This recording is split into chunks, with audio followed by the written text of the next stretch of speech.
Part 1 of Chapter 11's review on healthful body weight. The first part of the chapter simply asks the question, what is healthful body weight? There's a list of bulleted items in your book. Notice that none of them actually give you a number of how much you're supposed to weigh. Again, one size does not fit all. But again, the most practical aspects of what healthful body weight means is that a body weight that is compatible with regular physical activity, normal blood pressure, blood lipids, things like that.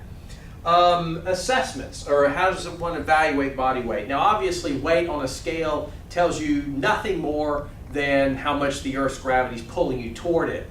Okay, so that's not enough. Now the standard, of course, is body mass index. It's based on a calculation of metric units from height and weight. Now you are provided in the book and in the notes definitions of healthful weight, underweight, overweight, obese, morbid obese, based on body mass indices. You are to know these numbers. Now, because it's based only on height and weight, it's not entirely accurate for every single person. So if a person is very physically active and heavily muscled, they're going to have a high body mass index, which may indicate overweight or obesity when they're not exactly overweight or obese. And on the other side of the coin, if someone is very underactive, they may have a healthful body mass index, but they may actually have excess body fat. So again, it's not universally applicable to every single human being, but for the general population, it works. Now, what it does not tell you, because it's based only on height and weight, is your body composition. So body composition has to do with muscle, body fat, and so forth. Now in your book, there are measures of body composition, and all of these seek to yield a result as percent body fat. Underwater weight is one of the most accurate, but it's not particularly practical. That's pretty much restricted for research and sports medicine. The skin fold calipers are probably the most widely utilized method. The skin fold calipers are actually very cheap, but to use these accurately, you have to have someone who is trained to do these properly, because somebody can grab the same area of skin 5 different ways and get 5 different measurements. So there is a way to do it, and it requires someone who is trained to do it. And when done properly, it is reasonably accurate. Bioelectric impedance is the use of a weak electric current that goes through the body that different tissues conduct differently.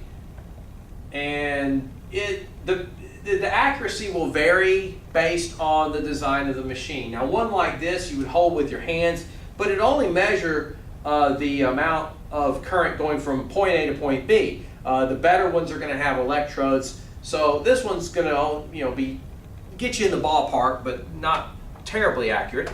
Dual X-ray energy absorptiometry, the same thing that measures bone density, can also be used to yield percent body fat. Bod Pod is kind of like underwater weight without the water, and again, it has some expense to it. Now, body composition tells you percent body fat more or less accurately, but that's not the full measure of health risk. The full measure of health risk also includes fat distribution patterns. We tend to put fat in 2 places. Subcutaneous body fat is body fat beneath the skin. Intra-abdominal fat is inside the abdomen. Your book refers to that as the apple profile and the other as the pear profile. Intra-abdominal fat in high amounts is the type of fat that increases disease risk. The subcutaneous fat apparently is more benign. Ways to measure that include waist circumference or waist to hip ratio. Now, causes of weight gain. We have the issue of energy balance. The intake, of course, is the calories we take in. The expenditure is the calories we burn. Basal metabolic rate is the amount of energy you process just to stay alive, which is about 2/3 of all the energy you go through. The remaining third is activities, everything else that we do.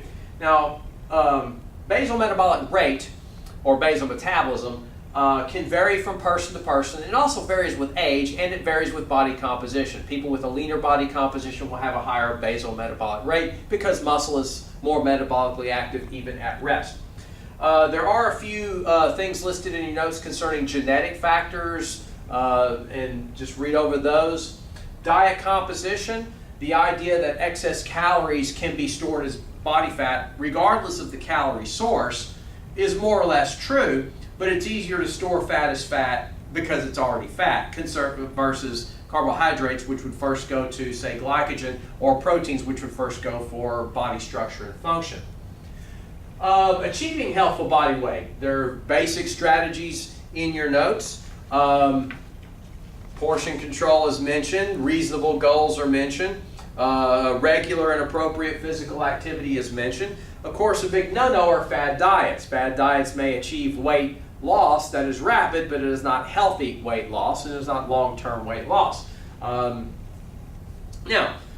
some people may be underweight, and there are safe and effective ways to gain weight. So that's also in the book and in the notes as well. And one of the things that is in, strategies for weight loss and strategies for weight gain have in common is that both of them involve regular physical activity. Now, the last section talks about, the next section talks about underweight, overweight, and obesity. Underweight is a problem if it is associated with undernutrition. Again, eat more energy than expended, exercise, avoid things like stimulants, tobacco, things like that. Overweight itself is not as problematic as obesity.